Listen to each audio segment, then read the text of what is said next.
नमस्कार दोस्तों, आज हम पेपर सॉल्यूशन बीएसटीसी 2021 के तहत चौथा भाग लेकर आए हैं इसका। इससे पहले हमने 3 भाग जीके, रीजनिंग और शिक्षण अभिक्षमता की 50-50 करके 150 प्रश्न सॉल्यूशन कर लिए थे। अब इस चौथे पार्ट के अंदर लैंग्वेज प्रोफिशिएंसी टेस्ट होता है, जिसके अंदर आपकी 2 लैंग्वेज होती हैं। एक तो आपकी अनिवार्य होती हैं और एक आपकी ऑब्जेक्शनल होती हैं। अनिवार्य लैंग्वेज होती हैं इंग्लिश, और जो ऑब्जेक्शनल होती हैं उसमें होती हैं आपकी हिंदी और संस्कृत लैंग्वेज, जिसमें आपको कोई एक चुननी होती है। अगर आप संस्कृत लैंग्वेज के स्टूडेंट हैं, संस्कृत से आपने 11th-12th की है, तो आप संस्कृत चुन सकते हैं, अन्यथा आप लोग हिंदी चुनिए, क्योंकि हिंदी सभी स्टूडेंट ज़्यादातर हिंदी ही चुनते हैं। और जो संस्कृत वाले होते हैं वो संस्कृत ही चुनेंगे, ये सीधी बात है।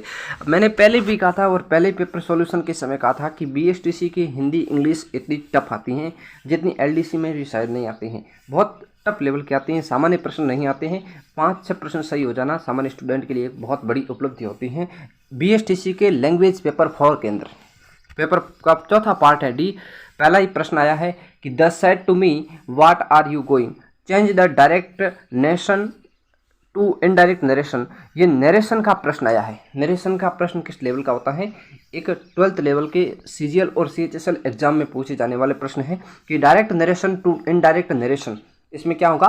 सी said to me what are you doing, इसमें आपका उत्तर क्या होगा? सी सेड टू मी का हो जाएगा आस्क्ड हो जाएगा।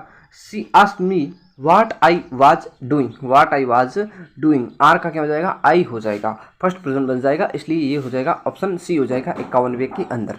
52वां प्रश्न क्या है?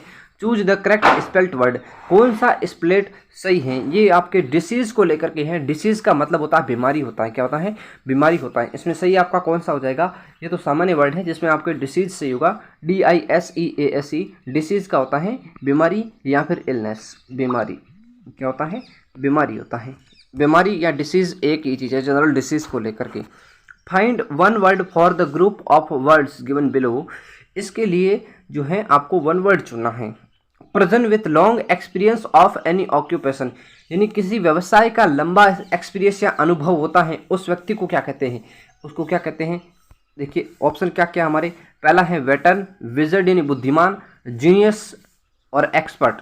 तो आपके 153वें का उत्तर हो जाएगा ऑप्शन ए, वेटरन कहते हैं। क्या कहते हैं? Veteran, a person with long experience of any occupation. Occupation का होता है व्यवसाय, किसी व्यवसाय का जिसको लंबा अनुभव होता है उसे वेटरन कहते हैं। अब अगले प्रश्नों में आपको क्या करना है? Choose the correct synonym of eradicate. 54वां प्रश्न है, इसमें आपको इरेडिकेट का क्या करना है? करेक्ट साइनोनिम चुनना है इरेडिकेट का। तो देखिए 54वें प्रश्न, पहला ही इमर्ज है, सेकंड ऑप्शन अपलिफ्ट है, और तीसरा है जो क्या है? सी आपका रिमूव है, और चौथा जो इंक्रीज डी ऑप्शन दिया हुआ है। तो 154वें का आपका उत्तर हो जाएगा ऑप्शन नंबर सी, यानी कि क्या हो जाएगा? इरेडिकेट का होता है रिमूव होता है, इरेडिकेट का रिमूव होता है। अगला प्रश्न है गिव द करेक्ट एनोनिम, यानी कि इसका विलोम शब्द चुनना है। किसका? कंपेरिजन का। कंपेरिजन का विलोम शब्द क्या होगा आपको चुनना पड़ेगा। तो इसका आपका उत्तर हो जाएगा 155वें का ऑप्शन बी, हेटर्ड। क्या हो जाएगा? हेटर्ड इसका विलोम शब्द हो जाएगा। चलिए अगला प्रश्न है हमारा 156वां, the choose the option that is correct. कौन सा मतलब इसमें अंग्रेजी वाक्य सही है और कौन सा गलत है, ये आपको चुनना है। The teacher was too angry that she left the classroom. The teacher was too angry that she left the classroom, इसको सही किस तरह आपको करना है? तो सही आपका उत्तर क्या हो जाएगा? आप देखिए 156वां प्रश्न है आपका, 156वें का आपका उत्तर हो जाएगा ऑप्शन नंबर बी, यानी कि आपका the teacher was so angry that she left the classroom. Teacher was so angry, too angry नहीं आ गया, सो एंग्री आएगा, that she was sorry that she left the classroom.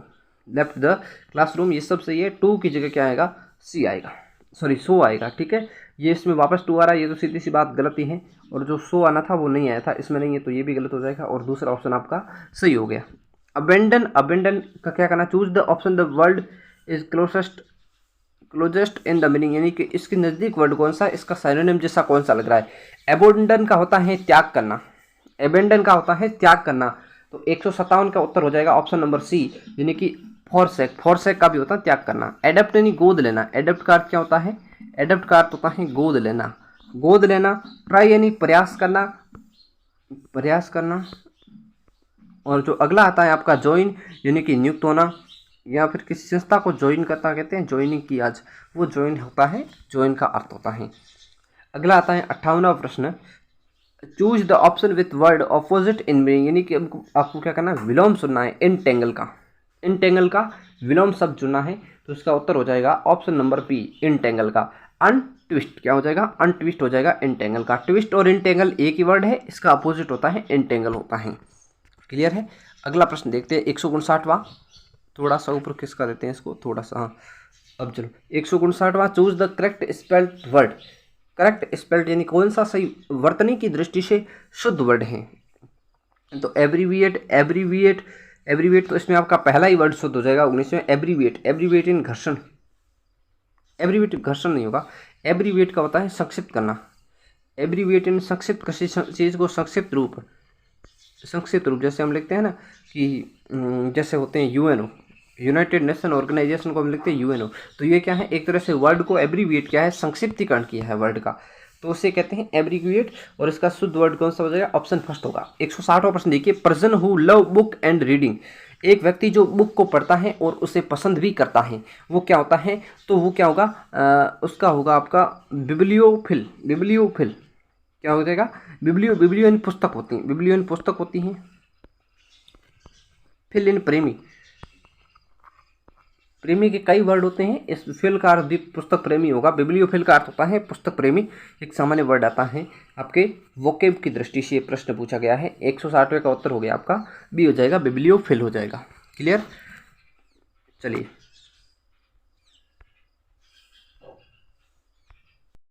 61 से 64 तक आपको क्या करना है, जो पैराग्राफ दिया है, रीड द गिवन पैसेज, यानी कि दिए हुए पैसेज को पढ़े, answer the question that follow, और जो क्वेश्चन दिए गए हैं उनके उत्तर दीजिए, ऐसा कहा है। This stage of civilisation when many essence, ये पैसेज आप लोग पढ़ लेंगे, मेरे पढ़ने से कोई आपको समझ में आने वाला है नहीं, इंग्लिश का पैसेज है, मैं सीधे इस प्रश्नों के उत्तर बता रहा हूँ ताकि आप लोग प्रश्न को मिला सके, पेपर को मिला सके, ताकि आपको उत्तर नहीं मिल रहे हैं उसमें आपको हेल्प हो सके। ठीक है, पैसेज पढ़ने से अब आपको कोई फायदा नहीं है, क्योंकि ये प्रीवियस पेपर है और ना ही ऐसा पैसेज रिपीट होने की संभावना, फिर भी आप लोग एक बार पढ़ के अच्छे से प्रैक्टिस करना चाहते हैं तो पढ़ लीजिएगा। मैं सीधे उत्तर बता रहा हूँ। 161वां देखिए, maintaining of a nation according to the user is a product of, इस जो दिया हुआ प्रश्न है अकॉर्डिंग टू यूजर, लेखक के अनुसार प्रोडक्ट ऑफ क्या है, यानी एक नेशन का मुख्य प्रोडक्ट क्या होता है, तो ऐसा प्रश्न पूछा गया है 161वें में। तो इसका आपका उत्तर हो जाएगा हिस्ट्री। मुख्य क्या होता है, हिस्ट्री होता है, मुख्य प्रोडक्ट हिस्ट्री को लेकर के ही होता है। The character of a nation is a result of its, यानी कि चरित्र, nation is the result of, किसके जो है परिणाम पर एक नेशन, एक राष्ट्र का चरित्र निर्भर करता है।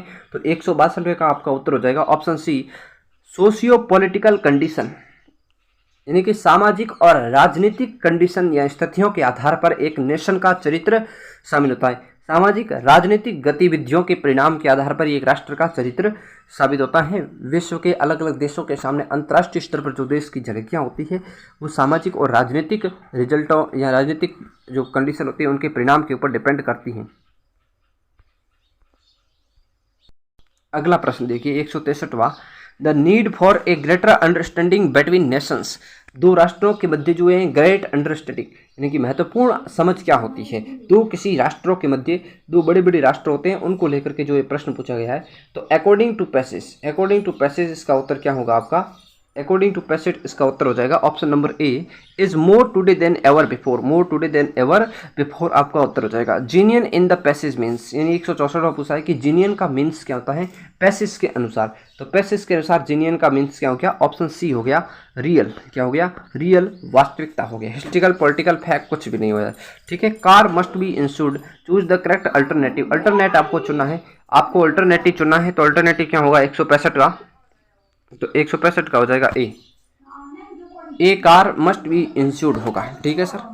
इसमें प्रश्न देखिए, every expected the same team, सभी यही कर रहे थे, एक आशा कर रहे थे उसी टीम से, एक ही टीम से सब लोग आशा कर रहे थे। तो इसमें आपको क्या जो अल्टरनेट करना है वो होगा आपका ऑप्शन दो, दो क्या हो जाएगा दो, यद्यपि, दो का अर्थ होता है यद्यपि, ये अल्टरनेट आपका यहाँ लगेगा, सॉरी दो नहीं लगेगा, 67वें में आपका टू विन लगेगा, to win team, everyone expected the same team to win, यानी कि सभी आशा कर रहे थे कि वही टीम जीते, क्या करे वही टीम जीते, यानी कि सेम यानी वही टीम जो पहले खेल जीती थी वही टीम अब जीत जाए, to win same team win, यानी कि एक्सपेक्ट यानी आशा कर रही थी। ठीक है, अब देखिए 67वां, आई टुक लॉन्गर आई एक्सपेक्टेड, इसमें क्या होगा 167वें का उत्तर होगा ऑप्शन सी हो जाएगा, देन आई एक्सपेक्टेड।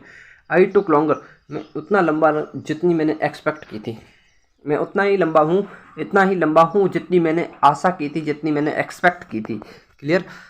68वां प्रश्न देखिए,